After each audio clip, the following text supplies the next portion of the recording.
전서나 베드로, 이 베드로서시는 이 베드로가 이제 거의 이제 곧 주 앞에 주님 앞에 그 갈 시기에 이제 교회, 남겨진 교회를 위해서 어떻게 보면은 베드로전서나 베드로후서는 베드로의 그 교회에 주는 베드로의 마지막 그 교훈이라고 할 수 있어요. 마지막. 그래서 남아있는 우리 그 당시에 우리 초대교회 성도들이 어떻게 신앙을 잘 유지하고 어떻게 하나님을 잘 믿어야 될지 그거를 이 서신하게 적혔어요. 그래서 바울 서신도 물론 그렇지만 베드로가 얼마나 그 간절히 교회를 사랑하고 주님을 사랑하고 성도들을 사랑하는지를 이 베드로 서신에 너무 잘 나와 있어요. 그래서 베드로 자신이 이제 남아있는 교회를 위해서 하나님의 이 교훈의 말씀을 주셨는데 오늘 이 13절에 보면은 어떤 말씀이 나오냐면 너희 마음의 허리를 동이고 정신을 차려. 그러니까 이 말이 뭐냐, 우리 성도들은 어떤 시대를 살건 어떤 상황이 오던 그 마음이 흔들리지 말아라. 어떠한 마음? 우리 예수님을 바라보고 예수님을 기다리고 예수님에 대한 우리 성도들의 간절함을 절대로 흔들지 말아야 이거죠.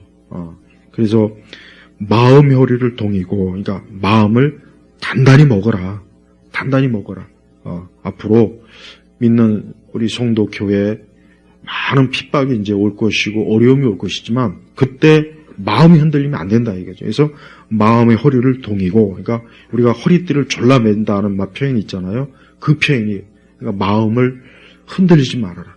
그러니까 예수님이 살아계시고 하나님이 함께 하시고 주님이 돌보시니까 절대 너희 마음을 혹시나도 불신앙이나 어떤 정말 이 세상적인 그런데 절대 마음을 빼앗기지 말아라. 그 다음에 정신을 차려. 이 정신을 차리는 게 뭡니까? 우리의 정신, 우리의 생각을 흐트러지지 말고 오직 주님, 예수님에 대해서만 아주 아주 굳건하게 서 있어라.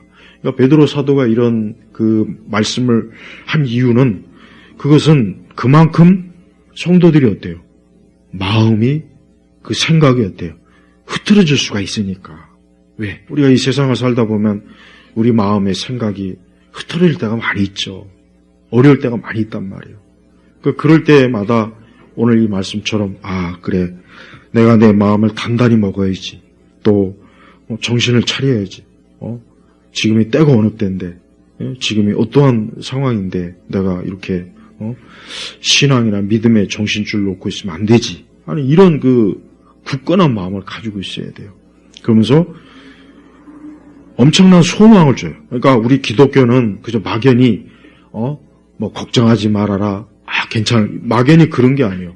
그거는 자칫하면은 헛된 소망, 근거가 없이 그냥 그런 허무한 거예요. 잘못하면. 근데 뭐라 했습니까? 예수 그리스도께서 나타나실 때에.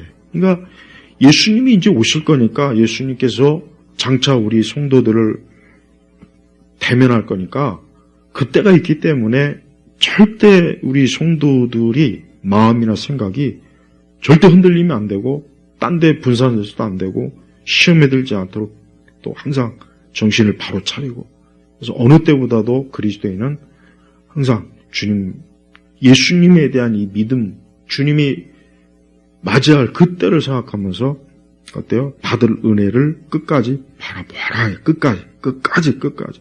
내가 주님 앞에 가든 주님이 내게 오시든 끝까지. 이게 중요해요. 그래서 저는 요즘 같은 시대는 앞으로도 그렇고 이 13절이 너무 참 중요합니다.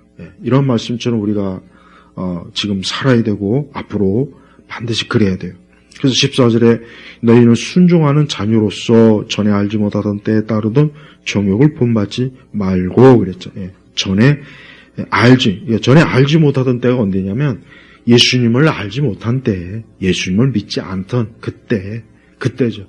그러니까 그때처럼 그때 그 불신앙의 삶을, 그때의 그 정욕을 본받지 말고, 그러니까 우리가 하나님께로부터 건짐을 받았어요. 구원받았다는 것은 건짐을 받은 거예요, 건짐.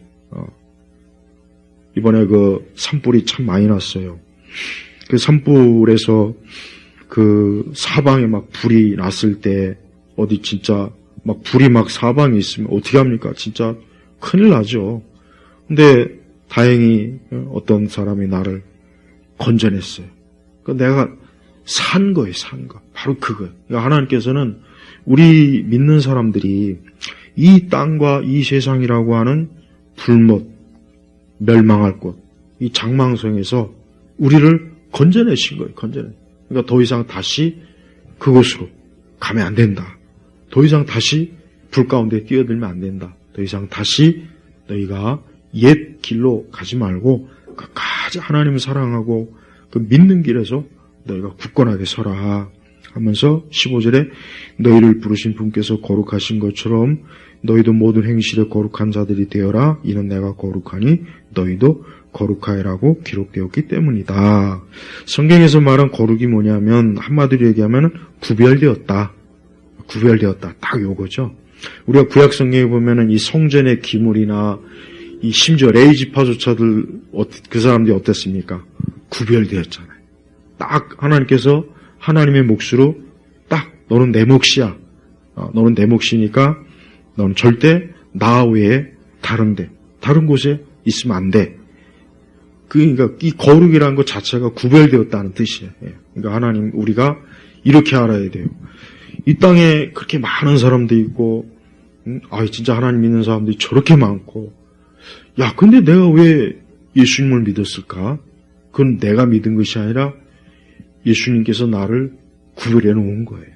나를 건져내는 거예요. 그래서 내가 더 이상 그대로 하나님께서 나를 구별하지 않았으면은 그냥 우리도 그냥 이 세상의 그 멸망의 땔감에 들어가는 그런 존재밖에 안 되는 거예요. 근데 하나님께서는 우리 베드로 사도가 말한 게 바로 그거예요. 너희를 하나님께서 구별했다.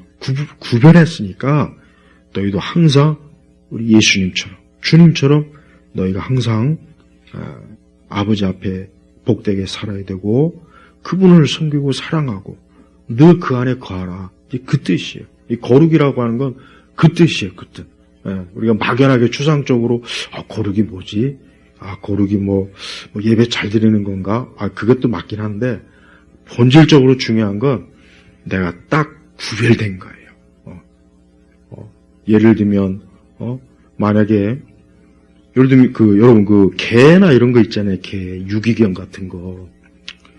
개 이런 거 이제 못 키우거나 잃어버린 개들이 이 개 이게 잠깐 이렇게 보호하는 데가 있어요. 보호처. 뭐 동물 단체도 있고 뭐 구청이나 이런 데도 있어요.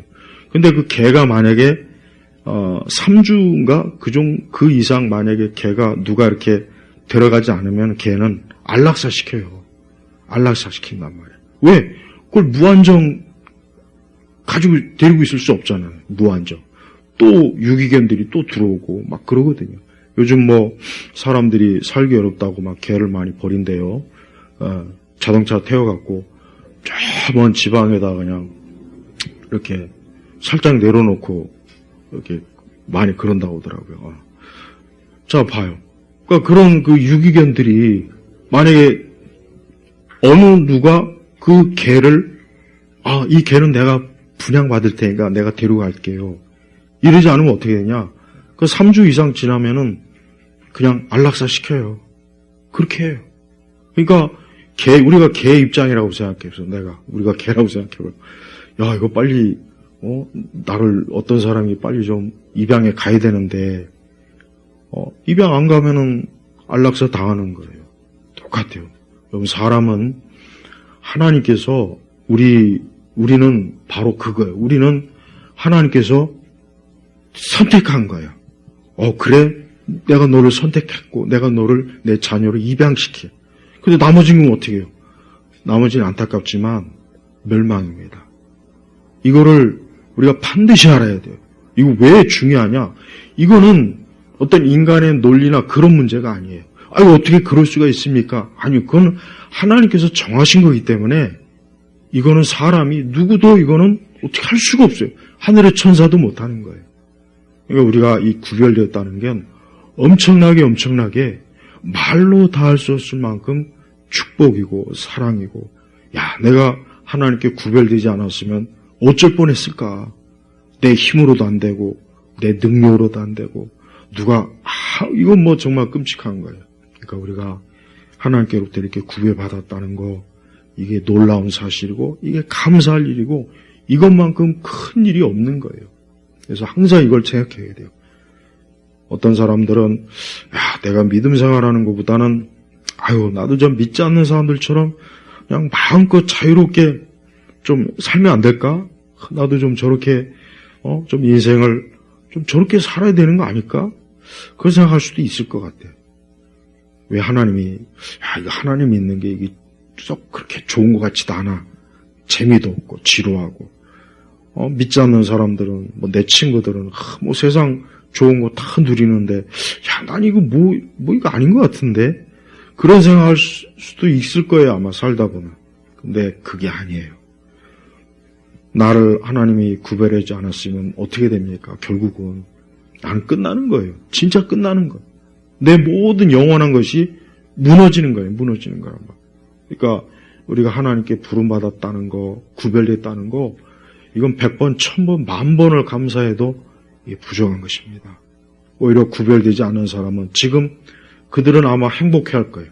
행복해 보이고 행복할 수도 있고 자기 나름대로 뭐 인생을 펼칠 수 있겠죠. 그렇지만 그게 영원하지 않잖아요. 항상 그걸 생각해야 돼요. 우리의 삶이 영원하지 않다. 인생은 영원한 것이 아니고 이 땅에서 하나님께서 정해놓은 유한한 시간, 유한한 기간까지만 딱 있는 거예요. 그러니까 예수님 믿지 않고 오래 살면 살수록 그만큼 하나님께서 지금 기회를 주시는 거예요. 기회를 주시는 거라고요. 왜 그걸 모를까요? 그 기회를 주시는 걸 알아야지 뭐 별일 없구나, 그게 아니란 말이에요. 그러니까 하나님께서 이제 그 기회의 문을 딱 닫으면 그 사람은 끝나는 거예요. 이제 분명히 하나님 그럴 거예요. 내가 너한테 그렇게 많은 시간을 줬는데 너는 왜 그 안에 나를 찾지 않고 나를 구하지 않았느냐. 하나님께서 반드시 그렇게 말씀하실 거란 말이에요. 그 신성일 그 영화배우, 우리 한국의 유명한 영화배우, 그분의 그 자서전을 한번 쭉 읽어봤어요. 뭐 평생을 막 수백 편의 그 영화를 찍고 정말 말 그대로 정말 화려한, 정말 인생 그렇게 살면은 정말 뭐 부러울 것이 없는 그런 삶을 살았지만 거기에는 어디에도 영원한 것, 죽음 이후의 문제 이런 거 없어요. 없더라고요. 뭐 그 사람뿐이겠습니까? 많은 유명 인사들의 인생을 돌아보면은 굉장히 막 정말 화려하고 진짜 우리 일반 사람들은 누려보지 못하는 그거 다 특별하고 놀랍고 막 그런 거 많아요. 하지만 그들의 그 삶은 결국 나중에는 시간이 되면 다 끝나요. 없어요. 이게 얼마나 구별되지 않은 거예요. 안타깝지만 하나님께로부터 구별받지 못한 거예요. 못한 거. 우리 성도들은 내가 하나님께 구별받았다는 그 한 가지만으로도 정말 감사해야 돼요. 내가 하나님께 구별받지 못했으면 나는 이 세상을 그냥 내가 생각하는 대로 결국은 살다가 끝날 거 아닙니까? 그렇지 않다는 거예요. 그러니까 이 베드로 사도는 이 베드로 서신의 가장 그 핵심이 뭐냐? 우리가 하나님께로부터 부름받아서 내가 우리 주 예수 그리스도의 생명을 얻은 자라는 걸, 이게 너무 감사하고 이게 소중하니까 나머지 거에 대해서 아쉬워하거나 안타까워하지 말라는 거예요. 이 베드로의 이 서신의 전체 내용은 그 하나로 딱 요약이 돼요. 그러니까 얼마나 이 베드로가 예수님과 함께 했죠. 예수님의 그 참 재판 장면을 지켜봤죠. 또 예수님을 부인했어요. 그리고 또 예수님이 다시 그를 불러세웠어요. 그러니까 베드로는 정말 파란만장한 인생을 사는 거예요. 그러니까 그가 이제 마지막 이제 노년에 곧 주님 앞에 가기 전에 이 땅에 있는 우리 성도들에게 어떤 교훈을 줄까 곰곰이 생각해본 결과 뭐냐? 우리 믿는 성도들이 항상 예수님을 사랑하고 그분을 귀하게 여기고, 그리고 이제 곧 주님을 만날 거니까 그거 오래 걸리지 않으니까 이제 그분이 우리를 만나고 우리가 그분을 만날 거니까 그거 기대하면서 살아라. 이제 그거예요, 그거. 그러니까 성도들은 오직 예수님 다시 만나는 기대로 살아라는 거예요. 딱 그거예요. 그게 유일한 베드로가 당부하는 거예요, 당부. 그러니까 우리 성도들은 절대 세상을 살면서 많은 기대를 하면 안 돼요. 사실 누구나 다 인생을 살면 많은 기대를 해요. 이것도 하고 싶고 저것도 하고 싶고 이것도 막 그 사람 누구나 다 그런 기대감이 있잖아요. 그렇지만 성경은 하나님께서는 우리 성도들이 이 땅에서 그런 기대감을 중요하게 여기지 말고 오직 주님 앞에 하나님 앞에 서는 기대감으로 인생을 살아라. 딱 그 한 가지 메시지입니다. 아브라함도 이삭도 야곱도 다 그래요. 야곱도 그 인생의 말년에 그 바로 앞에 섰을 때 자기가 참 파란만장한 험한 인생을 살았다고 고백했어요. 그러니까 야곱도 그렇게 그냥 천방지축으로 자기 힘으로 그렇게 살았는데 결국은 나중에 시간이 지나니까 하나님의 그 부르심 가운데 영원한 주님의 앞에 가는 거. 이 야곱의 이게 큰 기쁨이었던 거예요.